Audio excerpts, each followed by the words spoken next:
혹시 아침마다 마시는 믹스커피가 당뇨를 부르고 콜레스테롤을 올린다는 얘기 들어보신 적 있으신가요? 하루 한 잔만 마셔도 건강에 위험하다. 설탕 덩어리라서 반드시 끊어야 한다. 많은 분들이 이런 이야기를 들으시고 불안해하십니다. 그러나 과학적으로 살펴보면 사실은 그렇지 않습니다. 믹스커피는 우리가 생각하는 것처럼 독약이 아니고 오히려 블랙커피보다 안전한 부분도 있습니다. 믹스커피 하루에 몇 잔까지 괜찮을까요? 당뇨 환자도 마셔도 될까요? 오늘은 의학적 근거와 실제 환자분들의 사례를 통해 믹스커피의 진짜 진실을 알려드리겠습니다. 끝까지 보시면 지금까지 느끼셨던 불안이 사라지고 내일 아침 믹스커피를 훨씬 더 편안하게 즐기실 수 있을 겁니다. 이 영상이 도움이 되신다면 구독과 좋아요 꼭 눌러주시고요. 댓글로 저는 하루에 몇 잔을 마십니다라고 경험을 남겨주세요. 또 믹스커피 때문에 걱정하는 가족이나 지인이 계시다면 이 영상을 공유해 주시면 큰 도움이 될 것입니다. 믹스커피는 단순한 음료가 아닙니다. 한국인의 생활과 문화 속에 깊숙하게 자리 잡은 하나의 상징이라고 할 수 있습니다. 회사 탕비실, 동네 부동산 사무실, 세차장 휴게실, 산책 후 공원 벤치, 캠핑장. 뜨거운 물만 있으면 언제 어디서든 간편하게 즐길 수 있다는 게 큰 매력입니다. 값도 저렴합니다. 100원도 안 되는 가격에 달콤하고 부드러운 맛을 즐길 수 있습니다. 커피 전문점에서 5,000원이 넘는 음료를 마시는 것과는 비교가 되지 않죠. 무엇보다 간편합니다. 종이 포장지를 뜯고 컵에 털어넣고 뜨거운 물만 부으면 끝입니다. 누구나 쉽게 만들 수 있고 맛은 늘 일정합니다. 바쁘게 일하는 직장인에게는 소소한 휴식이 되고 어르신들께는 손쉽게 마실 수 있는 즐거움이 됩니다. 외국인들도 한국 믹스커피를 맛보면 놀랍니다. 이게 인스턴트 커피 맞아? 왜 이렇게 맛있지? 실제로 해외에서도 한국 믹스커피는 인기 있는 상품이고 선물용으로도 자주 사용됩니다. 인도에서는 국민 커피라 불리기도 하고 북한에서도 애용된다는 이야기가 있습니다. 우리나라 사람들에게 믹스커피는 단순한 카페인이 아니라 정서적인 의미가 담긴 음료입니다. 회사에서 함께 일하는 동료와 나누는 한 잔, 가족 모임에서 차 대신 내놓는 한 잔, 이웃과 담소 나누며 마시는 한 잔. 그 한 잔 안에는 추억과 소통이 있습니다. 그러나 사랑이 큰 만큼 걱정도 큽니다. 이거 몸에 나쁘다. 매일 마시면 병 걸린다. 이런 말들이 따라다닙니다. 이제부터는 그 걱정을 하나씩 풀어보겠습니다. 많은 분들이 믹스커피를 마시면 살이 찐다고 생각합니다. 저칼로리 폭탄 아니야? 라는 질문을 자주 받습니다. 수치로 직접 비교해 보겠습니다. 밥 한 공기, 약 310칼로리. 우유 한 잔, 약 130칼로리. 식빵 한 장도 150칼로리 정도입니다. 그럼 믹스커피 한 잔은? 단 50칼로리입니다. 밥의 6분의 1 수준에 불과합니다. 요구르트 작은 컵 하나보다도 적습니다. 심지어 과자 몇 조각보다도 칼로리가 낮습니다. 하루에 2잔을 마셔도 100칼로리. 밥 반 공기 정도밖에 안 됩니다. 따라서 믹스커피 자체만 놓고 본다면 칼로리 때문에 체중이 급격히 늘어날 가능성은 낮습니다. 물론 식사를 과하게 하고 간식까지 먹은 상태에서 믹스커피까지 더하면 총 칼로리가 늘어나는 건 맞습니다. 하지만 그건 믹스커피의 문제가 아니라 전체 식습관의 문제입니다. 결론은 분명합니다. 믹스커피는 의외로 가벼운 음료다. 칼로리 걱정은 과장된 것이다. 믹스커피를 걱정하는 가장 큰 이유 중 하나는 설탕입니다. 설탕 덩어리다. 한 잔만 마셔도 위험하다. 많은 분들이 이렇게 생각합니다. 그런데 실제로는 믹스커피 한 잔에 들어있는 설탕은 약 5g입니다. 숟가락으로 한 숟가락 정도입니다. 그럼 우리가 흔히 마시는 다른 음료들과 비교해 보겠습니다. 콜라 한 캔 27g, 카페 스무디 한 잔 60g 이상, 프랜차이즈 카라멜 마키아토 40g 가까이. 비교가 되시죠? 믹스커피를 10잔 마셔야 스무디 한 잔의 설탕과 비슷해집니다. 믹스커피 7잔을 마셔야 카페 모카 한 잔과 비슷합니다. 즉 믹스커피는 달콤한 맛에 비해 설탕의 양은 의외로 적습니다. 물론 당뇨 환자라면 설탕에 더 민감하게 반응할 수 있습니다.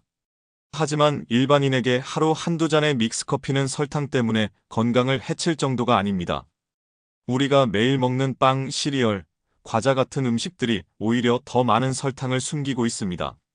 믹스커피는 설탕 폭탄이다라는 인식은 사실과 다릅니다. 이번에는 프림입니다. 많은 분들이 프림은 야자유라서 전혀 문제없다 혹은 프림은 독약이다라는 말을 들으셨을 겁니다. 사실은 둘 다 틀렸습니다. 프림 속 지방은 포화지방이 많은 편입니다. 따라서 좋은 성분이라고 하긴 어렵습니다. 그러나 중요한 건 양입니다. 믹스커피 한 잔에 들어있는 프림의 양은 아주 적습니다. 요플레 한 컵과 비슷하거나 아이스크림 한 개보다 적습니다. 매일 삼겹살을 구워 먹는 것과는 차원이 다릅니다.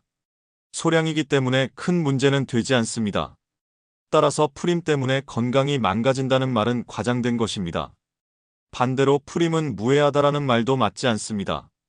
정확하게 말하면 프림은 몸에 좋은 성분은 아니지만 양이 적어 큰 문제를 일으키지 않는다.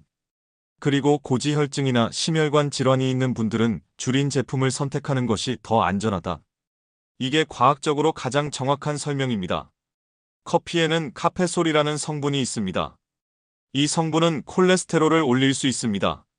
블랙커피, 에스프레소에는 많이 들어있지만 믹스커피는 제조 과정에서 대부분 사라집니다. 따라서 카페솔 측면에서는 믹스커피가 훨씬 안전합니다. 카페인도 마찬가지입니다. 믹스커피 한 잔은 약 50mg, 아메리카노는 150mg, 에스프레소 더블샷은 200mg을 넘습니다. 즉 믹스커피는 카페인이 훨씬 적습니다. 불면증이나 두근거림을 걱정하시는 분들은 오히려 믹스커피가 더 안전한 선택이 될 수 있습니다. 정리하면 이렇습니다. 카페솔은 믹스커피가 블랙커피보다 훨씬 적다. 카페인도 믹스커피가 더 부담이 없다. 믹스커피의 안전성은 실제 연구로도 확인됩니다. 국내에서 6,000명 이상을 대상으로 한 연구가 있습니다. 커피를 마시지 않는 사람, 블랙커피를 마시는 사람, 믹스커피를 마시는 사람. 세 그룹을 비교했을 때 대사증후군의 위험에 큰 차이가 없었습니다. 또 다른 연구에서는 믹스커피 섭취와 비만, 콜레스테롤의 관계를 분석했습니다. 역시 특별한 상관관계가 나타나지 않았습니다. 실제 진료 현장에서도 비슷한 사례가 있습니다. 70대 여성 환자분이 계셨습니다. 당뇨를 앓고 계셨는데 하루도 빠짐없이 믹스커피를 드셨습니다. 가족들은 걱정했습니다. 혈당이 더 올라가면 어쩌나. 그래서 제가 직접 혈당을 매일 측정했습니다. 놀랍게도 큰 변화가 없었습니다. 비밀은 설탕이 줄어든 믹스커피를 선택하신 것이었습니다. 즉, 당뇨 환자라도 방법을 알면 믹스커피를 즐길 수 있다는 것입니다. 중요한 건 절대 금지가 아니라 조절과 선택입니다. 믹스커피보다 더 중요한 것은 전체 식습관입니다. 제가 진료했던 60대 남성 환자분이 있습니다. 고혈압 때문에 걱정이 많았고 아침마다 믹스커피 2잔을 드셨습니다. 가족들은 이게 혈압을 올리는 게 아니냐라고 우려했습니다. 그러나 식습관을 확인해보니 문제는 믹스커피가 아니었습니다. 짠 음식을 너무 좋아하셨던 겁니다. 김치, 젓갈, 라면이 혈압을 올리는 주범이었습니다. 식단을 조절하고 나니 믹스커피 2잔은 전혀 문제가 되지 않았습니다. 혈압은 안정적으로 유지되었습니다. 이 사례는 중요한 교훈을 줍니다. 믹스커피 자체보다 더 중요한 것은 전체적인 식습관이다. 건강은 음료 한 잔이 아니라 생활 습관 전반에서 결정된다는 점입니다. 그렇다면 믹스커피를 어떻게 마셔야 안전할까요? 기준을 정리해 드리겠습니다. 일반인은 하루 3잔까지 괜찮습니다. 고지혈증이나 골다공증이 있는 분들은 하루 2잔, 당뇨 환자는 하루 1잔이 적절합니다. 마시는 시간도 중요합니다. 공복보다 식후 3시간쯤이 가장 안전합니다. 이때는 인슐린 부담이 가장 적기 때문입니다. 물도 함께 충분히 마시는 것이 좋습니다. 카페인의 이뇨작용을 보완할 수 있습니다. 정리하면 하루 섭취량은 건강 상태에 맞게 조절, 마시는 시간은 식후 3시간, 설탕과 프림은 줄일 수 있으면 줄이는 것. 이 3가지가 핵심입니다. 이제 정리하겠습니다. 믹스커피는 독약이 아닙니다. 하루 1~2잔 정도는 큰 문제가 되지 않습니다. 오히려 스트레스 받으며 억지로 끊으려 하는 것이 더 해로울 수 있습니다. 중요한 건 내 몸 상태에 맞게 적당히 조절하는 것입니다. 믹스커피 자체는 크게 해롭지 않습니다. 건강은 오히려 전체 식습관과 생활 습관에서 결정됩니다. 오늘 영상이 도움이 되셨길 바랍니다. 도움이 되셨다면 구독과 좋아요 눌러주시고 댓글로 저는 하루에 몇 잔을 마십니다라고 남겨주세요. 여러분의 경험이 다른 분들께 큰 힘이 되고 또 다음 영상을 만드는 원동력이 됩니다. 믹스커피 때문에 걱정하는 가족이나 지인이 계시다면 이 영상을 함께 공유해 주시면 감사하겠습니다. 오늘은 여기까지 말씀드리겠습니다. 시청해 주셔서 감사합니다.